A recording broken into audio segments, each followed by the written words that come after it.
Coïncidence ? Permets-moi d'en douter. Bienvenue dans Synchronicité, le podcast qui t'aide à te retrouver avec un peu d'astro, de spiritualité et beaucoup de bonnes vibes. Hello à tous, bienvenue sur cette nouvelle série astrologie où on va parler de Mars, donc la planète Mars dans le thème, et on va voir du coup chaque placement dans chacun des signes pour vraiment comprendre toute l'étendue de ce placement qui est un placement que je trouve hyper intéressant, hyper pertinent à analyser en profondeur parce qu'il nous en dit énormément sur nous, sur notre énergie et aussi celle de nos proches du coup si vous regardez aussi pour vos proches. Donc voilà, c'est un placement qui est très intéressant, j'avais trop hâte de faire cet épisode. Petit aparté, avant de commencer, on vient de refaire tout notre site et on n'est pas peu fiers. Il est super beau et on a mis pas mal d'articles de blog, donc n'hésitez pas à faire un petit tour. Et d'ailleurs, on vous y propose des lectures de thème astral, donc soit complètes où on va voir tout le thème en profondeur, soit ciblées où là vous allez choisir entre 3 domaines à approfondir, donc soit amour, soit argent, vie pro, soit karma et spiritualité. Karma et spiritualité, là on plonge un peu dans les profondeurs du thème, on regarde un peu les vies antérieures, le karma, qu'est-ce que votre thème nous dit du karma que vous portez tout simplement. Donc c'est vraiment 3 thèmes hyper intéressants. Donc si ça vous intéresse, les informations sont dans la description ou la barre d'infos selon là où vous nous écoutez. Si vous avez des questions, bien sûr, n'hésitez pas à nous les poser en commentaire ou en message privé. Et on commence tout de suite avec la description de Mars. Alors, Mars en astrologie, c'est vraiment pas une planète qui est douce, c'est vraiment une planète qui est brute, vivante, instinctive, qui nous parle de l'action, qui parle du feu intérieur, du désir, des pulsions qu'on peut ressentir, du mouvement aussi. C'est vraiment la planète qui va montrer avec quelle force on agit.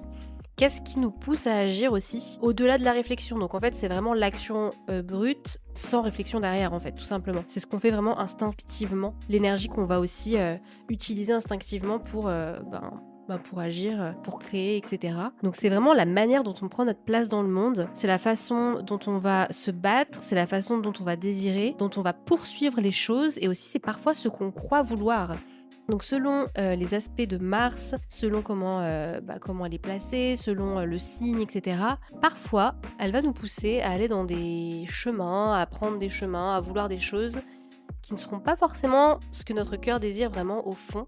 Donc c'est vraiment super important d'analyser cette planète, de comprendre un peu ce qui nous pousse, d'où viennent nos pulsions, pourquoi est-ce qu'on ressent ça. Ça c'est vraiment Mars, son placement avec tous ces aspects qui va nous le dire. Donc très important. Donc dans un thème astral, Mars va représenter notre énergie vitale, le rapport qu'on a avec l'action en général, notre manière de nous affirmer, la sexualité instinctive mais aussi la colère. Et oui, Mars représente la façon dont on se met en colère tout simplement. Ça représente aussi le courage, mais aussi la violence qu'on porte à l'intérieur de nous. Donc selon les placements de Mars, on va pas avoir en fait la même colère. Je prends un exemple, un Mars en balance va gérer la colère différemment d'un Mars en bélier. Donc Mars ne représente pas du tout la réflexion, c'est vraiment le corps qui avance avant l'esprit. Donc vous voyez quand on dit quelqu'un qui réfléchit avant d'agir, qui réfléchit pas justement, qui agit et qui réfléchit après, et c'est Mars, c'est exactement ça. Donc vous l'aurez compris, Mars représente l'archétype du masculin, l'énergie masculine, l'action concrète, l'esprit d'entreprise, la confrontation, la domination, tout ce qu'on a vu au-dessus, et aussi la capacité d'action, qu'est-ce qu'on va désirer, nos impulsions, etc. Et ce qui est intéressant de noter, c'est aussi que Mars répond au désir de Vénus et à l'attirance de Vénus. Qu'est-ce que ça signifie ? Souvent, Vénus va représenter donc ce qui nous attire le plus, et Mars va représenter la façon dont on va essayer de l'acquérir. Donc par exemple, je vais prendre mon exemple à moi, j'ai ma Vénus qui est en balance, donc je vais être attirée par des choses qui vont être associées à l'énergie de la balance, mais j'ai mon Mars en scorpion, donc c'est avec l'énergie du scorpion que je vais attirer et agir afin d'aller vers cette énergie-là. Donc c'est super intéressant aussi de regarder un peu comment ces deux énergies parlent et fonctionnent ensemble dans votre thème. Alors selon les placements, pour certaines personnes c'est plus facile que d'autres parce que des fois les énergies fonctionnent bien ensemble, et puis parfois c'est un peu plus complicado quoi. Donc quand on va analyser Mars, de toute façon le thème astral s'analyse dans son ensemble, mais c'est intéressant d'analyser un peu ces deux points ensemble justement. Un autre point qui est intéressant à regarder, comme Mars représente aussi le désir de vivre et l'instinct de survie profond, l'attitude face à la vie et la mort. C'est intéressant aussi pendant les temps de crise, quand on vit des périodes compliquées, des périodes de dépression, des périodes où on est vraiment au plus bas. Et ben regardez l'énergie de Mars dans notre thème, ce dont elle a besoin justement. C'est hyper pertinent, hyper intéressant parce que ça va nous aider justement à comprendre comment reprendre le pouvoir tout simplement. Donc c'est une planète qui est encore une fois hyper importante. Dans la mythologie, Mars est associé au dieu de la guerre, mais pas vraiment la guerre à l'extérieur, du coup dans le thème astral, la guerre intérieure évidemment.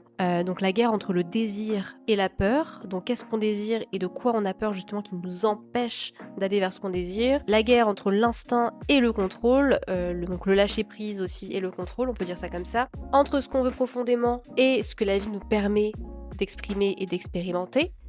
Donc on peut vouloir quelque chose et être à un endroit dans notre vie où en fait avoir ces choses-là c'est très compliqué. Ça montre aussi comment on entre en conflit, comment on se défend, comment on attaque, comment on désire, etc. Toutes ces choses qu'on a vues. Donc c'est vraiment une énergie primitive Mars au final. Ça nous montre aussi comment on prend des risques. Donc il y a des Mars qui vont être capables de prendre beaucoup plus de risques que d'autres. Je pense à Mars en bélier, Mars en scorpion, à côté d'un Mars en balance par exemple, ou d'un Mars en taureau. Alors Mars en taureau on va en parler dans l'épisode spécial.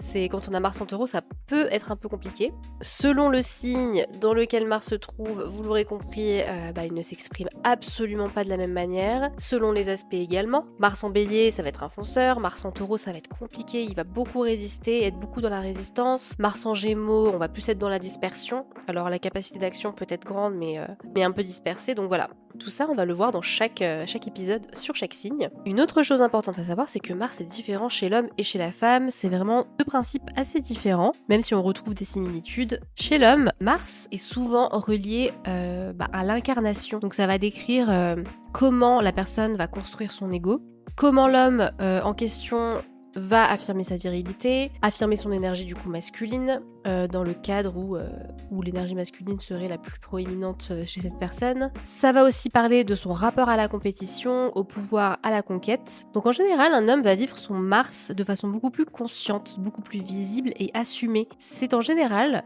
une énergie qui va se voir à 10 km, je trouve. L'énergie de Mars chez un homme, elle n'est pas du tout cachée, c'est limite l'énergie qu'on voit, pas forcément en premier, mais c'est une énergie qu'on va capter assez rapidement en fait. Chez la femme, Mars est souvent beaucoup plus subtil, beaucoup plus intériorisé. Ça va plutôt s'exprimer dans la façon dont elle va se mettre en colère, dans les moments de tension, dans la manière dont elle va poser ses limites, et dans la sexualité, beaucoup plus que dans l'énergie qu'on va capter directement. En général, un Mars, le signe de Mars ne se voit pas facilement chez une femme, alors que chez un homme, en général, l'homme l'utilise un peu comme l'ascendant en énergie qu'il va montrer un peu en premier, alors que chez la femme, pas du tout.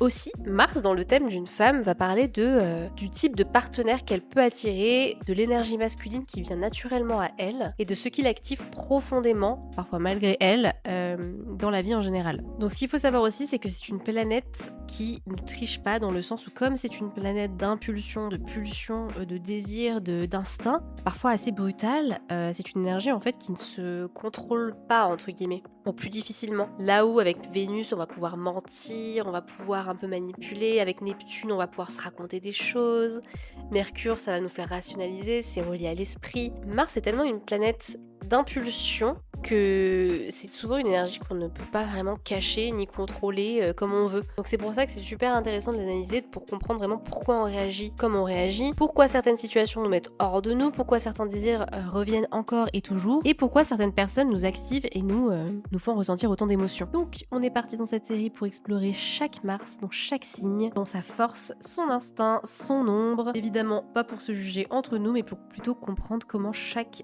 Mars en signe permet de canaliser notre énergie sans qu'elle nous consume. Mars en Vierge. Alors, Mars en Vierge, là on est vraiment sur une énergie de maîtrise de Mars, une énergie d'action qui est pas mal contenue, qui est très réfléchie, très méthodique. Donc là on n'est vraiment pas sur on n'est pas sur un Mars qui fonce tête baissée, qui fait n'importe quoi, qui prend des risques, qui s'en fiche, etc. Pas du tout. Là on est sur un Mars qui observe, qui analyse, qui ajuste en fonction, et puis qui agit quand il est prêt. Donc c'est-à-dire qu'il a vraiment étudié absolument toutes les possibilités, tout ce qu'il pourrait recevoir de chaque possibilité, et vraiment il fait son choix et ensuite il y va. Et justement, le gros piège de ce Mars en Vierge, c'est que parfois il attend un peu trop. C'est vraiment une énergie. Pourtant, c'est une énergie d'action qui peut être, comment dire? Ce sont des personnes qui peuvent avoir énormément d'énergie, hein. Ça, c'est indéniable. La Vierge, c'est un signe qui tient sur la durée, qui est capable d'énormément de choses, qui a beaucoup d'énergie, mais qui veut tellement faire les bons choix, parfois même c'est encore pire que la Balance, je trouve, la Vierge. Dans le sens où vraiment elle étudie tellement toutes les possibilités que, tellement peur de faire le mauvais choix et de se donner à cœur dans quelque chose qui ne va rien lui apporter. C'est un signe, ouais, un Mars en Vierge peut rester bloqué longtemps, longtemps, longtemps dans un endroit, heu, par peur de vraiment faire le mauvais choix et de trop donner à la mauvaise chose, quoi. Donc Mars en Vierge représente vraiment un peu l'archétype de l'artisan. C'est pas un Mars qui est conquérant, qui est chef de guerre, qui est, vraiment sur le front et cetera. La Vierge, un peu comme le Scorpion, pour moi, c'est un peu des signes qui peuvent faire énormément de choses en coulisses. C'est un peu, comment dire? C'est un peu des signes qui agissent dans l'ombre, en fait, hem, mais qui font des grandes choses, en fait, dans l'ombre, mais par contre qui ne recevront pas, d'éloges, bah, de leur nom, quoi. C'est-à-dire qu'on va pas mettre leur nom en grand sur des panneaux en disant: «Regardez, bravo à lui ou à elle, elle a fait ceci, cela». Mais tout le monde aura vu leur travail. C'est-à-dire que leur travail sera connu et reconnu, mais par contre pas leur nom, en fait. Je sais pas si c'est clair? Donc c'est vraiment, ce genre d'énergie, Mars en Vierge. Tout comme Mars en Scorpion, c'est un peu je les trouve un petit peu similaires sur pas mal de trucs. Pas tout, mais sur certains points, notamment ça, je trouve que c'est 2 énergies qui sont pas mal similaires. Donc au niveau de l'archétype, on est pas mal sur l'archétype du technicien, du réparateur, le soignant aussi, l'optimisateur, c'est une énergie qui est vraiment forte pour améliorer les choses, créer des choses, rendre les choses vraiment d'une utilité, la plus parfaite possible. C'est un peu l'archétype de la personne qui va inventer des outils qui vont changer le quotidien, en mieux, qui vont nous faire gagner du temps, c'est un peu ça, quoi. Donc c'est vraiment pas, c'est différent du Lion, il n'est pas du tout, motivé par l'ego, ce Mars, mais plutôt par le sentiment profond d'être utile, compétent et efficace, en fait. Donc la Vierge qui est, associée à la planète Mercure, là on est sur l'action qui passe tout le temps par le mental, donc vraiment on a un Mars qui est canalisé, qui est, en fait où l'énergie est canalisée par le mental. L'énergie n'est pas en train de déborder partout, c'est une énergie qui est contenue, en fait. Et du coup, ça passe par l'analyse, la logique, la précision et le sens du détail. Donc vraiment, c'est des personnes qui ont une immense capacité de correction, de réparer, d'optimiser, mais le risque, c'est vraiment l'analyse paralysante. Vraiment où on part dans des trucs où on analyse tout, on suranalyse tout, on part trop loin et on ne bouge plus. Justement, l'action est bloquée. Donc vraiment, on a des personnes, Mars en Vierge, c'est des personnes qui sont ultra perfectionnistes. Tout doit être parfait, et tout doit être parfait surtout avant de commencer. Donc c'est vraiment pas des personnes qui sont naturellement dans cette énergie de: «Je fais et je me perfectionne après». En fait, elles veulent se perfectionner dans leur coin, sans rien faire, sans rien montrer à personne, devenir parfaites et ensuite faire devant les autres. Mais en fait, c'est un peu un piège parce que c'est pas comme ça que ça marche. Dans la vie, il faut faire les choses, je pense, pour se perfectionner et se perfectionner avec le temps, en fait. On peut pas devenir parfait comme ça tout seul dans son coin, ou alors c'est très rare, je trouve, ou alors ça prend longtemps. Et ça, franchement, je peux le dire parce que j'ai Mars en Scorpion et je trouve qu'il y a des énergies un peu similaires, de perfectionnisme, d'obsession du détail et cetera. On fait tout dans notre coin, on a besoin de personne.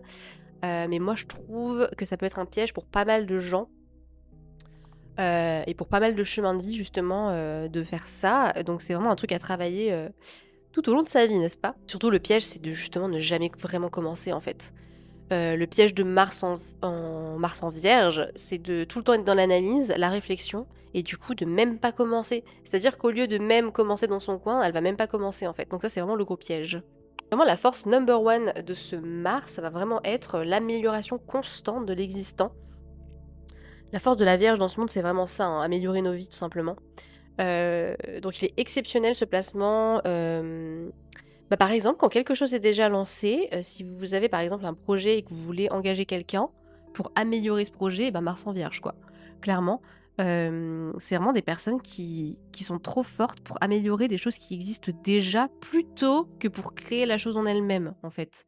Là où le bélier va être l'initiateur, créateur, et cetera, Mars en Vierge, lui, va venir affiner, le projet, l'améliorer, le rendre vraiment optimal, sur la durée, quoi. C'est aussi un Mars qui excelle dans la correction, la structuration, optimiser encore une fois, le suivi et la rigueur. Donc, c'est des gens, Mars en Vierge, si vous voulez travailler avec des gens, vraiment, ils sont incroyables.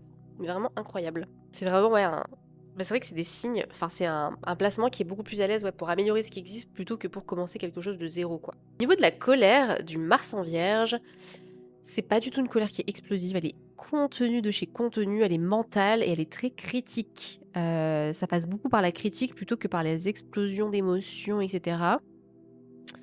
Et ce qui va vraiment énerver un Mars en Vierge, ça va être tout ce qui est lié au désordre, à l'incompétence, les choses mal faites, on fait pas bien les choses, le manque de clarté, la déloyauté, on s'engage mais en fait on part en cours de route, ça c'est vraiment des choses, Mars en Vierge déteste ça. Mais surtout, la colère de Mars en Vierge peut aussi venir de sa propre imperfection, c'est un signe qui est tellement critique envers lui-même. Quand on a ce placement, on est beaucoup trop critique envers soi-même, rien n'est jamais assez bien, je suis pas assez forte pour ça, je ne peux pas faire ça, et cetera. C'est des personnes, souvent, qui ne se rendent absolument pas compte du potentiel qu'ils ont, du potentiel énormissime qu'ils ont. Souvent, ils en ont un, mais tout le monde le voit sauf eux, clairement, c'est trop ça. Donc ça, c'est vraiment des choses à travailler tout au long de sa vie pour un Mars en Vierge. Et donc, pour en revenir du coup à l'ombre, l'auto-sabotage et le perfectionnisme, ça, c'est les 2 points noirs de ce Mars en Vierge, où vraiment on est sur des gens qui peuvent être, quand ils sont dans les énergies d'ombre de ce Mars, dans le doute constant, la peur de mal faire et la procrastination du coup. Hem, Dans le sens où, on a envie de faire des choses, on a l'énergie pour les faire, parce que clairement le Mars en Vierge n'est pas du tout un Mars qui manque d'énergie, pas du tout. C'est un Mars qui est trop dans le perfectionnisme, qui est trop dans la peur constante de mal faire et qui du coup peut rester bloqué en fait. Et le problème aussi, par exemple je prends un exemple d'entrepreneur qui aurait Mars en Vierge, il peut passer sa vie à se former, s'améliorer, se corriger sans jamais lancer son œuf quoi. Ça, c'est un des un des gros problèmes, c'est qu'il a l'impression qu'il a tout le temps besoin de se former, d'apprendre encore plus, de plus, plus, plus, mais en fait non, au bout d'un moment, faut faire. Donc s'il y a bien une phrase à retenir pour le Mars en Vierge, c'est que l'action imparfaite est plus transformatrice que la perfection immobile. Alors vraiment, si vous pouvez noter cette phrase si vous avez Mars en Vierge quelque part, parce que vraiment c'est un Mars qui a tellement d'énergie comparé, franchement, si je devais dire un placement un peu flemmard, ça serait Mars en Balance. Mars en Balance, il aime être tranquillou, voilà, on est posé et tout, mais alors la Vierge pas du tout, elle a trop d'énergie, donc vraiment utilisez votre énergie. Mars en Vierge, c'est un Mars qui est ultra discret, dans son désir. Il est pas du tout démonstratif, mais par contre il est investi, à 100 et des fois ça se voit pas parce qu'en fait, c'est caché. Mais c'est un Mars qui va montrer du coup son amour plutôt par les gestes et les petites attentions, le service rendu. En fait, c'est un Mars qui va rendre votre vie plus belle, mais vraiment plus belle quoi. Et aussi par une présence qui est concrète, qui est là, vous savez que la personne est là, quoi. Vous pouvez l'appeler à minuit, à 3 heures du matin, la personne est là, vous le savez. Elle a même pas besoin de vous le dire. Et c'est un Mars qui aime être utile à l'autre, qui aime prendre soin des autres, soutenir, c'est vraiment une présence, vraiment la Vierge, ça me fait rire parce que j'ai longtemps, quand j'ai commencé l'astrologie et tout, je me disais: «Oh là là, la Vierge, compliqué comme énergie franchement, ça a l'air compliqué, stressé et cetera» et en fait, je suis entourée de personnes qui ont de la Vierge, mais vraiment quand je vous dis que tous les gens les plus proches de moi sont remplis de Vierge dans leur thème astro, c'est pas des blagues et c'est des gens vraiment qui sont des présences, mais incroyables dans la vie, quoi. Et pour en revenir du coup aux relations, un des petits points noirs du Mars en Vierge, c'est un peu de voir le partenaire comme un projet à améliorer. Vu que les personnes sont dans cette énergie constante d'amélioration des choses, elles peuvent aussi mettre ça sur les gens. Sauf qu'en fait, les gens ne sont pas des objets à améliorer ni des projets. Pas du tout. On n'est pas sur, voilà. Mars en Vierge doit apprendre à accepter les gens tels qu'ils sont et à ne pas vouloir toujours qu'ils s'améliorent, et cetera, et cetera. Mercure en Vierge peut être un peu comme ça aussi. Donc attention à cette énergie-là. Chez l'homme, Mars en Vierge, on est sur une masculinité qui est plutôt douce, qui est très fiable, très serviable. C'est vraiment des personnes, qui sont présentes, qui aiment aider, vraiment encore une fois les hommes qui ont Mars en Vierge aiment se sentir utiles. Déjà, l'énergie masculine en elle-même aime être utile, mais du coup, c'est décuplé chez un homme qui va avoir Mars en Vierge, en fait. C'est des partenaires, c'est des partenaires qui sont très loyaux et très investis dans la vie de couple. Vie de couple qui est très importante pour la Vierge. Par contre, ils peuvent être très peu démonstratifs, parfois très maladroits un peu dans l'affirmation de leurs désirs. C'est un peu l'archétype de l'homme détaché, où on a l'impression qu'il est un peu mystérieux, qu'il ressent rien, on n'est pas trop sûr et tout, alors qu'en fait, en coulisses, il pense à vous tout le temps, il prépare des petites surprises pour vous, des petites choses. C'est juste que ça passe pas forcément par les mots directs. C'est pas comme le lion où c'est vraiment théâtral, on fait des compliments, etc. Là, c'est plutôt les petits gestes, les gestes du quotidien, la présence, etc. qui va parler pour lui, quoi. Le seul souci, c'est que bah, du coup, ils peuvent tomber un peu dans des schémas de sauveurs, de réparateurs et de partenaires un peu indispensables parce que leur ego est souvent lié à l'idée d'être irréprochable. C'est un peu des personnes qui peuvent tomber dans je sais pas, par exemple, admettons, vous quittez une personne qui a Mars en Vierge, elle va vous dire: «Quoi? Mais j'étais parfait, j'étais parfaite, mais tu peux pas trouver mieux que moi, c'est impossible, j'ai tout fait, j'ai tout été parfait, tout était incroyable, tout était analysé à la perfection et j'ai absolument fait tout ce qu'il fallait faire». C'est un peu ce genre de choses qui peuvent vous sortir, en fait. Et avoir l'impression d'être la perfection incarnée et d'avoir été la perfection incarnée pour vous, mais tout simplement parce qu'ils ont été dans cette énergie, hem, bah, justement de perfectionnisme, mais c'est pas forcément toujours bon. Et ça, c'est quelque chose que les personnes qui ont beaucoup de vierges dans leur thème apprennent, au fil du temps, en fait. Du coup, c'est des personnes, bah, du coup, à côté de ça, qui peuvent être très sensibles à la critique ou vraiment, heu, se dire: «Mais à quel moment on me critique alors que tout est fait à la perfection et que j'ai travaillé pour tout faire à la perfection?» Et du coup, on a du mal avec la critique, quoi.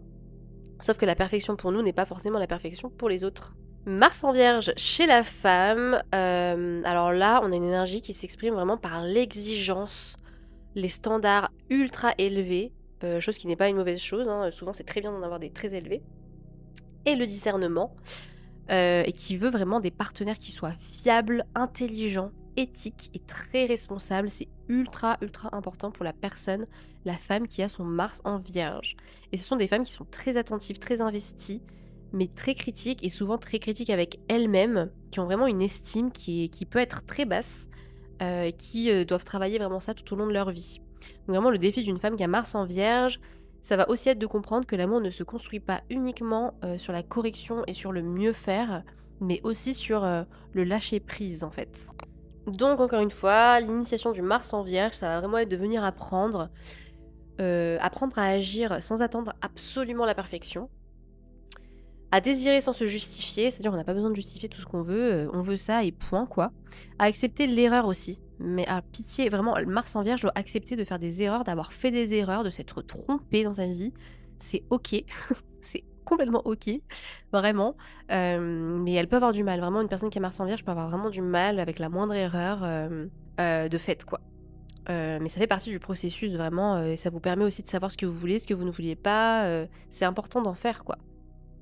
En fait, sans erreur, on ne peut pas, se connaître, c'est important, ou alors si vous faites pas d'erreur, c'est peut-être aussi que vous ne n'êtes pas assez dans l'action et ça, c'est mauvais aussi.